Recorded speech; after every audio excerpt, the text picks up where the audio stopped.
Okay, Joseph, tell me why you have me here today. Welcome to an edition of Marvelous or Oh Snap. You'll see two Marvel Snap cards, two Marvel Snap cards at the same cost. They won't necessarily be bad cards, but one will be clearly better from a current meta standpoint and kind of the lifetime of the card as Okay. well. So not necessarily bad cards, but clearly one is better than the other, in my opinion. And So theoretically, just I'm to supposed to pick between the two and determine Yeah, which yeah. You're supposed to pick which one you think is better. Um, there's six choices, so you have to get four of them right, or a monkey is better than one. Okay. you. Additionally, just for the audience, Alex is a semi-pro Lorcana player. I'm a semi-pro Marvel Snap player. Sure. Uh, that's not true, I but would love it I if it like were. Marvel Snap a lot. He likes Lorcana a lot, so we've both played the other game once or twice. Alex has played more Marvel Snap than I have Lorcana, but it'll be good to get his opinions. Yes. Okay, so So here we here, have. tell me what a demon is. Oh, I'm glad you ask. Demon is a 1/6 Oh, with that's no pretty effect. good. Okay. Yeah, Okay, go and back now to I the have other to side. figure out how to go backwards. Yeah, so Demon's just a 1/6 with no effect. Okay. Okay, very interesting. So obviously a one minus three is not good, but I know there are ways to swap the hood onto the opponent's side. And so theoretically, this could be a two mana nine, which is insane, right? Like that is ludicrous. Um, Nova, I think I've tried Nova in a deck before because destroy decks are kind of fun. At least I had fun with them. Um, but I don't think destroy decks have ever really been good. So I'm just gonna pick the two mana nine power. Is that correct? That is correct. Two Um, mana nine is pretty good. Yeah, the most meta way he gets used is an effect that repeats his ability and destroys him. Oh wow, So yeah. it's like 3 mana 12, you know? Yeah. Uh, is you just get these two 1/6s to place wherever you want on the last turn. It's very powerful. Nova was good at one point. He was pretty much only played with Killmonger though, not in destroy packages. It was like a Nova Killmonger package What does which Killmonger do? destroys all the ones on the board. Okay, yeah, yeah. So it was just a really good way to trigger him. It can do a lot, but it can be like a 112 or something in theory, but it just never is as big as the hood. You never have to deal with the hood's downside. Well, you build decks that you don't have to. Right. Um, so Pixie is a 2/2. On reveal, shuffle the base costs of all cards in your deck that started there.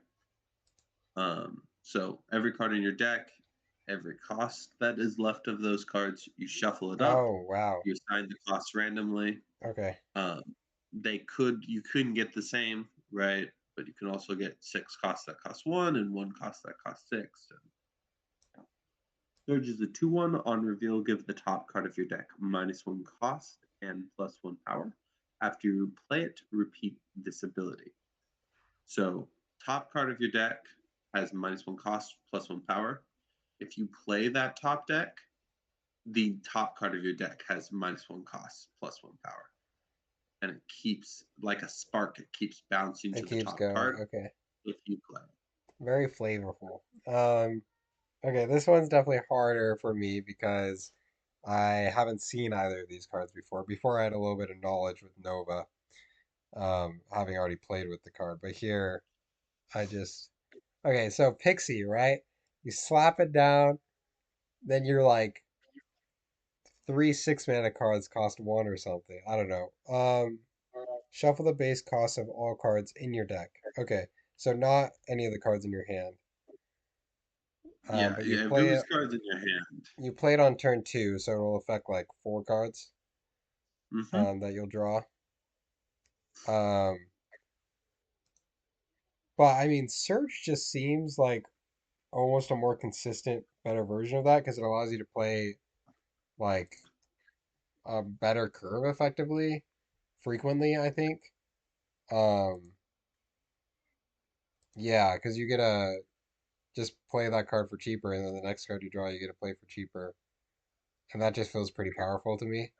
I feel like Pixie could have something crazy that I just like don't know about, where you do get like some 6 cost cards that cost super cheap, and then you go crazy with that or something. I don't know, but my instinct says Surge is the better card.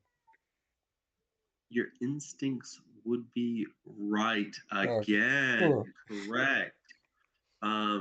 Surge is probably, I think, is the most played 2 drop right now. There's actually several Pixie decks that are running around. Pixie fun. floats in and out of the meta. Um, there's other cards like Mobius and Mobius, which prevents your cards from costing more than they started. So that card, Oh, people yeah. often play that with Pixie, neutralize the downside, maximize the upside. Pixie really like having a 1 power, 1 cost 6 drop. It's just can really give you a lot of snap equity. But Hmm. Surge is just more consistently doing stuff. Um, Lots of snap equity on Pixie. You were right. I'm just trying to No, no, that's describe it a little interesting, bit and more. I think it's cool that you bring up snap equity because that I feel like that is powerful inherently having that surprise factor because you Yeah, can win a game and then get 8 times the result if you compared to a different game you won, right? Like that's a big difference. So, right. And Pixie, if you're a good Pixie player, you're just doing that. You're manipulating unknown information. You retreat when it's bad. You press when it's good. I think it's a really cool card. Surge just more consistently gets you a bunch of stuff. There's a lot of 4s we want to play on 3, and sometimes it does that for you, but other times it just does good things, right? One interesting about Surge is it's not the best for tech cards because you want to keep tempoing whatever card you get off of it. hmm, It can still be okay with tech cards because it's nice to have them cheaper, but it does limit your deck construction slightly. makes sense. Uh, we have 2 cards, a 3/3 called Juggernaut. On reveal, move away all enemy cards played here this Hmm. turn, including unrevealed cards. And Magic, a 3/2 on reveal, replace this location with Limbo. Doesn't work after turn 5. Limbo is a location that says there is a turn 7 this game. Okay, okay, interesting. I've seen Magic played, um, and obviously Limbo allowing a turn 7 is theoretically really powerful because your deck is built for it and their deck isn't necessarily built for it. They're meant to end on turn 6 and just have the game be over, but now there's a whole extra turn that they have to deal with. On top of that, theoretically changing the location or getting rid of a location that's bad for you could be quite strong. Uh, Juggernaut is interesting though because if you play it on turn 6, you like lock down a location, and that just feels really really strong. And then of course you get to lock down one location and say it's good to go no matter what. Pretty much, I guess there are cards that affect other lanes, but and then you get another 3 drop somewhere else. And so I do like Juggernaut, um, but I've seen Magic played. But like low key, I want to say Juggernaut, even though since I've seen Magic play, it makes me just want to say Magic. But I'm gonna pick Juggernaut because it's cooler. You win again, Let's Alex. go, dude. Juggernaut is cool. A Juggernaut, what an incredibly powerful ability, right? If I'm winning by at least, or if I'm down by 2 or less, right, I just win this lane. Now, what you didn't pick up on is sometimes Juggernaut is bad when the meta has the opponent filling all their lanes. Mm. So when Thanos was the best card in the game, Thanos had all those stones, he would fill every lane. Juggernaut wasn't very good. But as long as your opponent isn't playing Zoo or Thanos, Juggernaut is just an incredibly powerful thing. Magic is also incredibly powerful, but there's one small catch to it, and it's that they can turn off Limbo on turn 6 if they have a card that interacts with locations. Mm, And so suddenly you've planned for a turn 7, you get rug pulled, and you lose for 8. interesting. It's like That you, happens all yeah, the time. it's meant That's to be a Magic. rug pull in one essence, where you're like, ah, there's a turn seven, and you weren't ready for it, but then it just happens on the other side, right back at them. Right. Yeah, And Magic doesn't work after turn 5, so you can't do it on turn 6. It's a super well designed card. Lots of decks do run it. Clog. Um, what am I thinking? Clog. High Evo. Whatever. Mr. Negative. That was the deck I was looking for. They'll often run Magic because it's such a powerful effect for them, but then they end up losing 8 if they don't anticipate that the opponent will turn it off on turn 6. And so then you have to, do I play turn 6 like it's the last turn? Do I yeah, play the interesting. optimal way on turn 7? It holds Magic back. Juggernaut got buffed today. Oh yeah, Uh, he got nerfed today. He nerf. got turned to a 4/5. Uh, Oh, okay. but sad, sad, sad. Okay. Oh, I love this slide. Uh, 4/6 Omega Red ongoing. If you're winning here, +3 power to other locations. Gwenpool 4/5. On reveal, pick a random character in your hand 3 times. Give +2 power each time. Okay. So Clarify on Gwenpool. Go ahead. okay, so 4/6 with a theoretical could be a 4/12, right?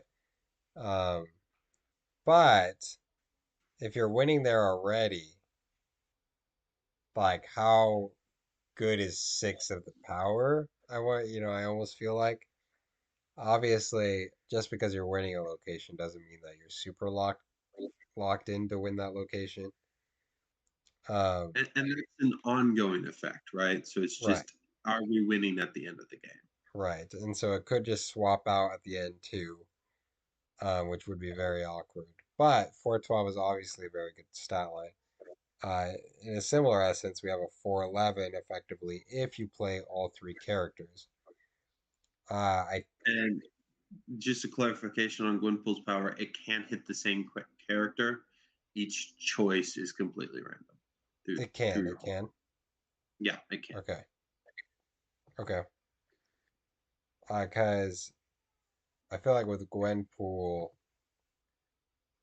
there are specific cards allegedly. I don't really remember any of them that enjoy being buffed like that, and can do things with that. Um, so it feels like it would be good. Omega Red just feels like solid, but nothing crazy. I feel like Gwenpool has more pop off material that could combo with more pieces and actually be really good. I feel like Omega Red is just like a solid card, but nothing crazy. So I'm gonna go with Gwenpool here. You are correct again, Alex. I am better than a monkey. I love you are better than a monkey. It is confirmed. I love this comparison of these two cards. Omega Red, part of the issue is the stat distribution. You only need to win 2 locations, so it's really a Mm, 4/9 in the 2 locations you care about. But it is just a solid card. It occasionally sees fringe meta play, but your 4 drops you usually want to really have that pop off potential. Gwenpool goes great with cards that want buffs, and also it lets you distribute that power exactly where you need it, even though it takes additional energy to then distribute that power, right? right. Gwenpool still ends up being better. 5/0 Iron Man. Ongoing, your total Well, power is doubled here. 5/3 Valkyrie. On reveal, set all cards here to 3 power. okay, so Iron Man, classic card. I played with it. I love Iron Man. Iron Man's great. Iron Man's wonderful. So much fun. Um, Also theoretically good with uh one of Joseph's favorite cards. I forget his name, but he swaps the power and the cost of cards, Mr. Negative. Mhm. Um, Yep. Valkyrie is a fascinating card that oh, since all cards three, I just don't know. Like I feel like so obviously one thought is with Zoo and some okay, wait, what? Valkyrie just makes it even. So if you both have four people and you play Valkyrie, then it's just a even location, which is kind of wild.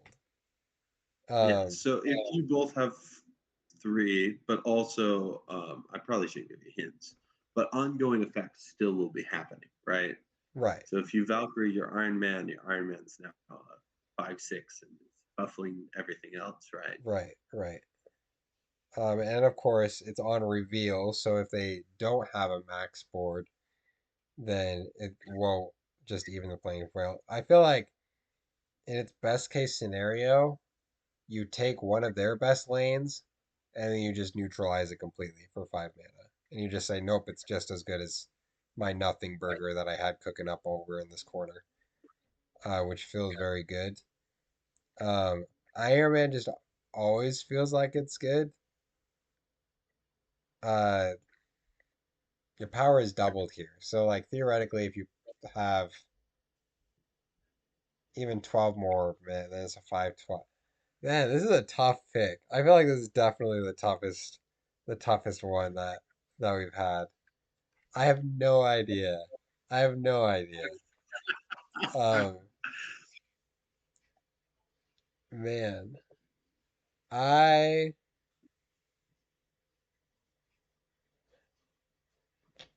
I'm gonna say Valkyrie for the fact that it can just shut down one of their strongest sides and just make it so it's like good for nothing.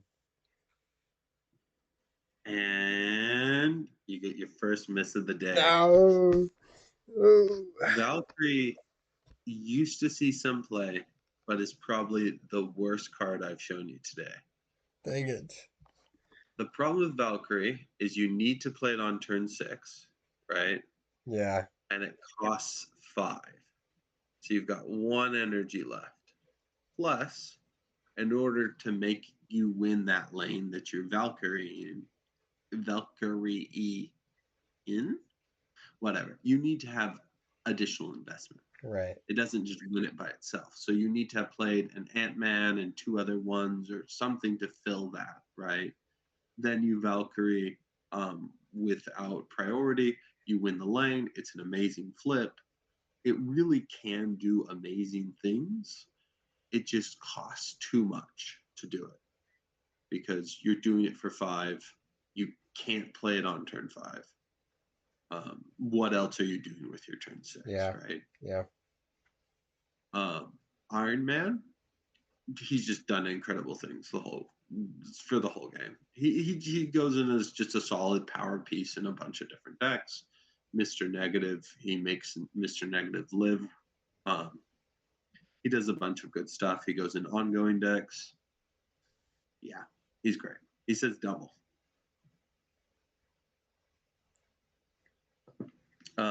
We have two cards: a 6/11 Orca, ongoing +5 power if this is your only card here, and a 6/9 Mockingbird, costs one less for each of your created cards in play.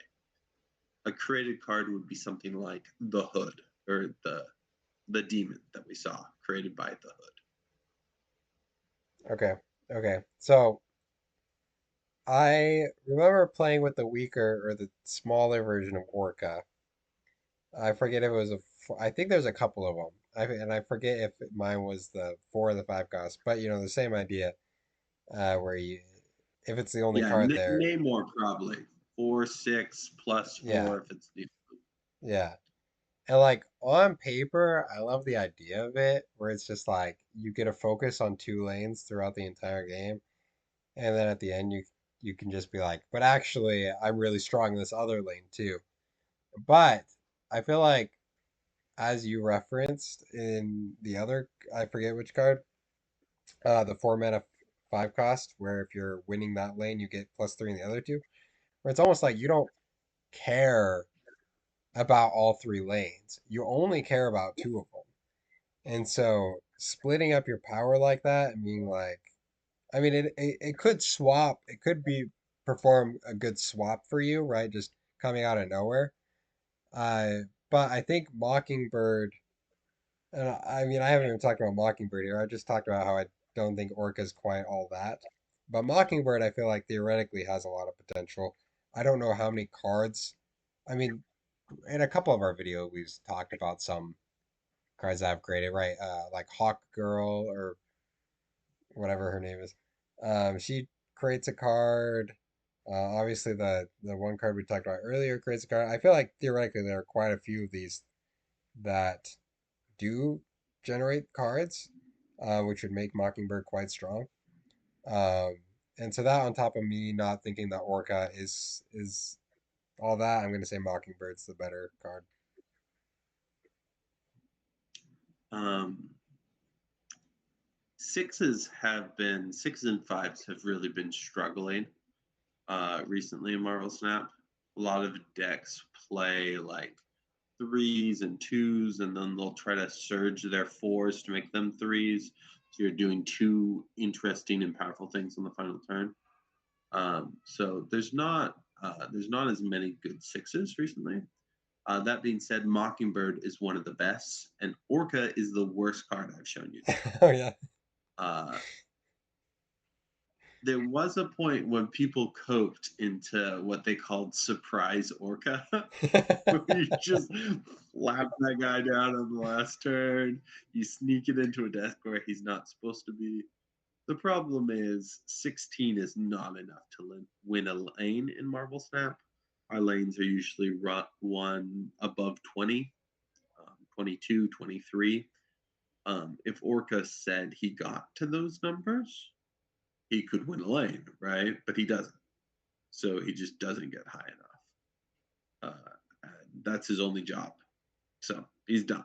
Worst card I've shown you this video. Uh, Mockingbird, just so many created card decks. If you have created cards, um, yeah, yeah, this is so good. For example, Thanos. I'm not sure if you know that card. Hopefully, we won't cover it in a video because I'm talking about him. But he puts down his stones. They're all created. They start in his deck. Mockingbird is one of the reasons you play Thanos. You don't really play Thanos because you like him. You play him because you get these free stones that give you draws and make your Mockingbird cheaper.